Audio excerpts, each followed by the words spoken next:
क्या समाज में इंसानियत पूरी तरह मर चुकी है? क्या एक बेबस और लाचार इंसान की चीखें बंद दरवाजों के पीछे ही दम तोड़ देंगी? क्या कोई इतना गिर सकता है कि वो उस जुबान की खामोशी का फायदा उठाए जो बोल तक नहीं सकती?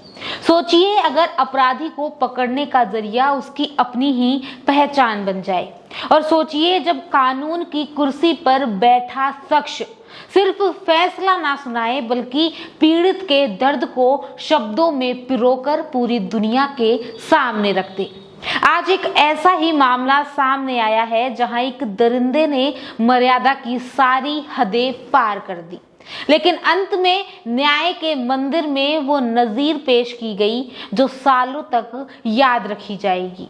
आज बात राजस्थान के टोंक की है, जहां की एक अदालत से आया फैसला सिर्फ एक कानूनी दस्तावेज नहीं है बल्कि समाज के गाल पर एक तमाचा है।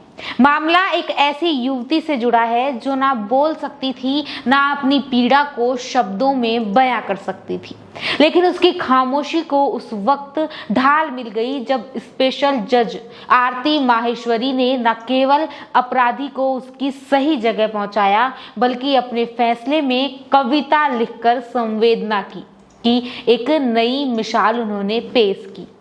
ये काली दास्तां शुरू हुई थी 19 मई 2024 को।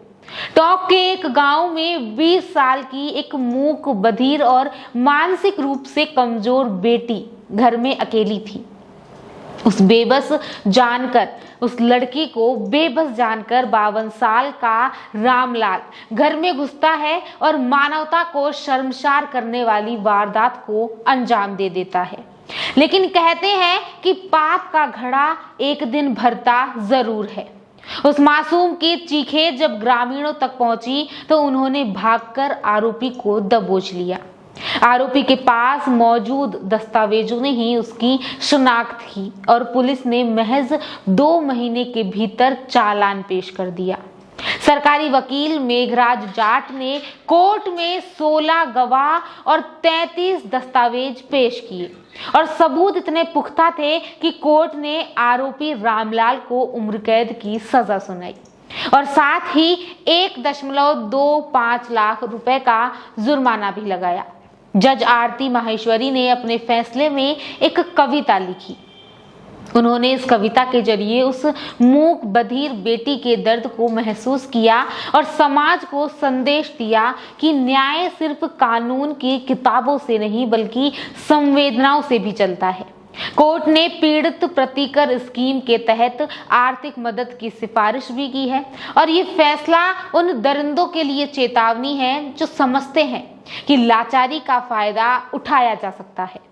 टोंक का ये फैसला बताता है कि भले ही जुबान खामोश हो लेकिन इंसाफ की गूंज बहुत दूर तक जाती है। तो इस राय पर क्या कहेंगे आप? जो इन्होंने फैसला लिया है उस फैसले पर क्या कहेंगे आप? अपनी राय कमेंट में जरूर बताएं और ऐसे ही अपडेट्स के लिए बने रहिए आपके अपने चैनल द खटक के साथ।